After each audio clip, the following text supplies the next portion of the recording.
right, Friday afternoon of the Connor Happer Show here on 1620 The Zone and on 1620thezone.com. I find the Michigan State Spartans to be a fascinating team this year. Year one for Jonathan Smith at Michigan State. 5-7, started off the season relatively well, ran into some tough competition, got a nice win against Iowa, and then the offense sort of trailed off toward the end of the year. I'm curious how they're going to look. They are on Nebraska's schedule this season, coming up on October 4th in Lincoln. And we're now joined on the Prairie Flower Casino Zone Hotline by Chris Solari from the Detroit Free Press. Chris, thanks for doing this. What's going on? Doing well, and glad to join you guys, and also looking forward to getting back out to Lincoln for a football game, because it's been a minute since Michigan State's been out there. I was going to say, how long is it? When was the last time now? Was it the snow game in 18? I think it was. Yeah. The 6-3 epic game where I thankfully flew in and out of Omaha and luckily got upgraded to a Jeep by chance, and that drive back from Lincoln to Omaha was almost as bad as the game. Well, I remember that game because that was in Frost's first year, and he was, he was trying to get it going a little bit, and there was some curiosity as whether they could win a game like that, because the way that they wanted to play football and against a team like that. If I remember right, Michigan State was pretty solid that year, and they found a way to get it done in the snow. That may have been one of the best wins of the Scott Frost era, actually, now that I think about it. Yeah, and that was, I remember that snow coming in right around halftime or late in the game, and it altered everything. But that game was so cold from start to finish, and I believe it was Rocky Lombardi that started for Michigan State in that game at quarterback, and there were a bunch of drop passes. And he was asked after the game by one reporter. They said there were a bunch of drop passes. He said, "I didn't see any." And the reporter said, "Well, there was 11 or something along those lines." So, but yeah, that was the tail end of the Mark D'Antonio era as well. And so much has happened to this Michigan State program since, obviously, between D'Antonio retiring, Mel Tucker taking over and having that one great year and then falling off. And now Jonathan Smith grabbing the helm. And I think it is, you mentioned about last year. I mean, there were points last year where they looked like they had turned a bit of a corner, especially early in the year. And then, when it hit the teeth of Big Ten play, they didn't get a pass rush. They couldn't keep Aiden Childs upright on the offensive line. And those are the big keys this year. You got to generate something up front on both sides of the ball. And really, I think Childs and Nick Marsh can be dynamic playmakers if you can get protection. What's the feeling right now in and around that program? Because when you end the season the way they did, losing 4 out of 5 and getting blasted by Rutgers in their final regular season game, like I don't know how that sits, or is it maybe, hey, year 2, we just keep kind of trusting the process here? How do they feel going into this season? I think there's a wariness of hype coming out of the Tucker regime because a lot of what Mel Tucker was selling was hype and hope. And outside of the Kenneth Walker year, that's all they really had. And quite honestly, with the Kenneth Walker year, they only had Kenneth Walker. And you never say that one guy can lead to an 11-win season, but that was one of the outliers there. But I think one of the things as well is that Jonathan Smith is, I don't want to say he's not charismatic. I think there's just a feeling out process between the fan base and him and the coaching staff, because they're used to defensive-minded coaches. And, they're used to the coaches who maybe coach with a little more emotion versus a guy like Smith who comes from the West Coast, that Pacific Northwest where he went to college. But more importantly, because he's a quarterback. I mean, he operates with a little different, I guess, calm and patience rather than raw emotion that I think you see sometimes when a quarterback is a head coach. I mean, you saw it some with Scott Frost, but Frost might have been a little bit different of a mind than Smith. I think Smith's just a cerebral guy that doesn't get too high, doesn't get too low. And, the energy, I think, that they're they're bringing right now to the fans is pretty organic. And it's kind of, if you know, you know, right? I mean, because you got to see the best and the worst of Aiden Childs last year in his first year as a starting quarterback. And the talent's there. Same with Nick Mark. The talent's there. I mean, so they know that they have talent. It's now, can you produce? Because, you know, after 4 years of hype and feeling like, oh, we're going to compete for national titles without any merit, they got to build back to that. And they got to build that trust within their own fan base. What do they want to be under Jonathan Smith? How do they want to win games? What's the best path to do that for Jonathan Smith's Michigan State program? Well, I think he's an offensive guy. But I think one of the shrewdest moves that he made was understanding the Big Ten, you can't win without a strong defense, and going out and getting a guy who was a coordinator in the Big Ten at Minnesota with Joe Rossi. And not only that, but Rossi knows the Midwest. He's a Pittsburgh guy who cut his teeth in a lot of those Midwest towns that much of this coaching staff hasn't. I mean, this is all West Coast staff, so they're kind of all learning a little bit about the difference of Big Ten football, but Rossi brought it with him. But I do think ultimately it comes down to the offense being dynamic. You saw it at Oregon State, the turnaround that he made there. I think he inherited a team that won like 1 or 2 games and struggled for 2 years, but then took flight. I think that's what they want to do. They want to be an offense that can run the ball first to set up the pass, but also be able to throw the ball downfield. That's why you got a guy like Childs who's got a big arm and has a dynamic ability to run and create with his legs. So I do think that. And now that said, you look at what they've done in terms of bringing in additions. They went out to try and bolster their offensive line because they know to run the ball and to keep Childs' dynamicism as a strength, they need to be able to block. And that's Big Ten football, right? So I think there's an adaptability that Smith has shown, but it's ultimately going to come down to an offensive-minded coach winning with his offense. With all that being said, what the things that surround Childs, I think he's one of the more, intriguing kind of wild card type of quarterbacks in the league, where if he's really good and he has really good play, then that could elevate Michigan State a level. With that being said, the schedule is difficult. And we'll talk about that in a second. But what was it from him last year that they felt like needs to get better, and what might 2025 look like for Childs? Yeah, I think it's just like with all first-time starting quarterbacks, it's decision-making. And you saw towards the end of the year, I mean, he cut the turnovers, and that was a big problem through the first 7 or 8 games. In the last 5 or 6, he minimized his turnovers. But at the same point, it was also maybe a little bit to the detriment of some of his ability to make some plays with his arm.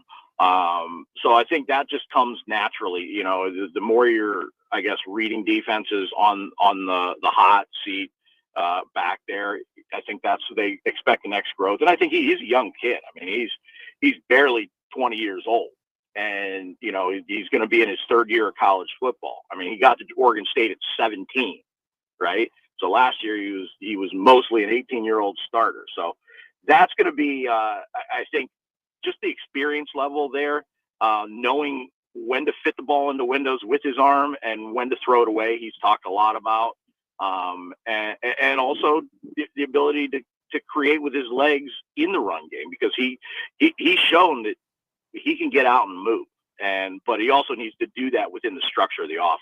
When I think about Michigan State, Chris, I think about, obviously really solid quarterback play. They've had a ton of it over the years, and really dynamic running back play. We've already talked about Kenneth Walker. Nebraska was a victim to Kenneth Walker, plus a little bit plus their own undoing, I suppose, in 2021 when they visited Michigan State.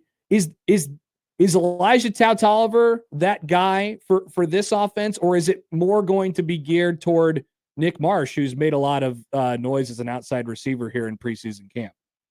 Yeah, I think they, in talking to the guys yesterday, we talked to all the running backs. I mean, they want to be a run-first team, and that's why a lot of those guys have come to play for Brian Ligren's offense and Keith Bonava, the running backs coach. I think don't sleep. I mean, they brought in Tal Tolliver, but I don't think you should sleep on the two guys they brought in with them from Oregon State as not transfers, but decommits that flipped in Mekhi Frazier and Brandon Tullis, two kids from Texas who kind of have complementary styles. They've known each other since they were kids. But, you know, one is a little more thunder with Tullis being a big body guy and Frazier being a little more electric. They also managed to, I guess, keep and flip back Jay Sclarizio, an East Lansing kid who had committed to MSU, then decommitted and committed to Alabama, and then flipped back to Michigan State late. They love his playmaking ability. So I think and that's their key right now in camp, is figuring out one of those guys, because to set up Nick Marsh, you've got to be able to do that. Nick Marsh, he had that big game against Maryland week 2 last year, one of the national receivers of the year, or one of the national receiver of the week. He had 197 yards, and I think he had a big game against Iowa, but other teams noticed that. And he and Jack Velling were their only two receivers, really, that they had. So I think you've got to be able to establish the run to make Nick Marsh work, right? And you got to also get better play from your secondary receivers, and they brought in some transfers with Krishan McCray and Omari Kelly from lower division schools to kind of bolster that. And I think that will definitely help a lot, both with the run game and getting Nick Marsh open. Schedule, as it is for most teams in the Big Ten, is a challenge. But leading into that Nebraska game, it's the first 4 for Michigan State. Western Michigan at home. They host Boston College, who Nebraska just played in the bowl game, Youngstown State, and then they go to USC before having a bye week, and then come to Lincoln. And then it's tricky after that. There's Penn State on the schedule, there's Michigan on the schedule, there's Indiana on the schedule. You got to make a return trip to Iowa this year. What is the mentality, knowing the ups and downs of a Big Ten schedule and what you have to be on a weekly basis in this league? Yeah, they saw it last year that, they won the first 2 games and they looked better. And obviously getting that Maryland win was big. And then they go to Boston College, have a chance to go 3-0, and the last 91 seconds blew it. So that's a game that they have circled. Childs especially has circled, because they felt they could have won that game and got to a bowl game a year ago. I think the first 4 games this year are equally as important, especially that USC game. That's a homecoming game for Childs out to LA. So when they do get to Nebraska, I think you're going to have a better idea of what this team is, but also what the ultimate goals are. I mean, is it going to be playing for something bigger, or is it just to get to that bowl game for the first time since 2021?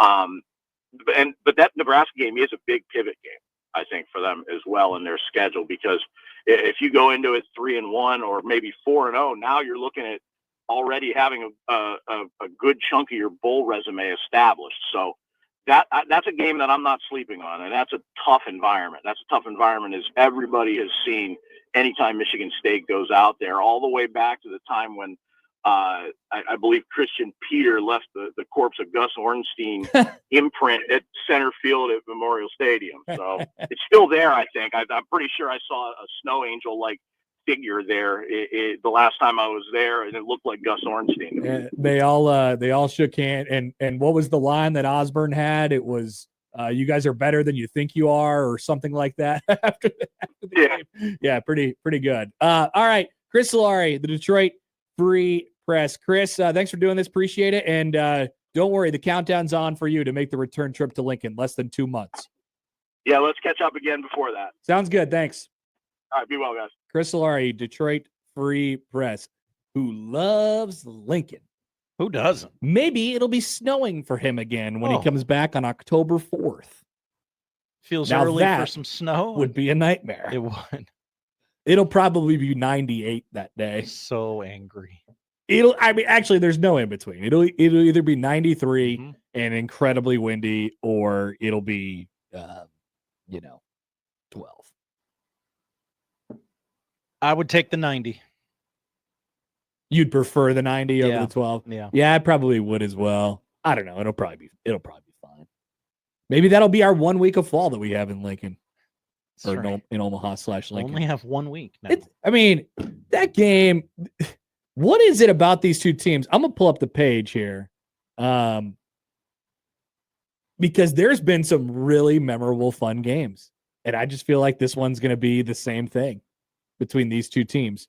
So the last time they met was in 21, which was the game where I don't believe Michigan State had a first down for the first 3 quarters. But remember, they give up the punt return, and Adrian broke his jaw. Yeah. And Logan Smothers came in, and Nebraska just couldn't do anything on offense, punt return. Oh, but they played in 23. They played in Rule's first year in East Lansing. That's right. And that was coming off of the long. Nebraska had won 4 games in a row, and they blew that. I think Harburg threw a pick. That was an unmemorable game because I just forgot about it. 21 game, disaster. 9-6 game, Frost first year, snow. 15, Brandon Riley. Michigan State goes to the playoff anyway. 2014, no. Oh, they had a shot late. I think it was to Alonzo Moore, and maybe they thought he was interfered with in the end zone, and it went a little bit deep over his head. That was in 14. 13, they won here. I remember that game. It was a night game. That may have still been Le'Veon Bell territory. 12, Nebraska won late in East Lansing, right? They Jamal Turner catches it on the sideline. Mike Schaefer almost gets run over. Oh my goodness. 2011, 24-3, Kirk Cousins comes here. They're ranked in the top 25. Nebraska come off that loss to Northwestern, and they just slap them. 11 a.m. game. It was cold. And then that's all their games in the Big Ten. They're all kind of memorable. I don't know why I remember them. Maybe nobody else remembers them, but I do. Josh is sitting like there. He's like, yeah, I believe you. I remember when Michigan State was a playoff team and Nebraska beat them. And I remember when Michigan State got no first downs, but a very good punt return. Yeah. Black Cat says that guy was a good guess. Solid get, Josh. Or solid guess, good get. Nice get, Josh. And he didn't laugh at my green texts. No. And he said, thanks for having me. And Josh said, thanks for doing it. And then they just thanked each other for 5 minutes. A lot of appreciating going on. All right. We're back to round out the hour. Sipple joins at 1. Sipple. Coming up on 1620 The Zone. The Connor Happer Show. Follow us on Twitter @Happer Show for all the latest news and views. We may even say something interesting once in a while. Unlikely. Really, guys?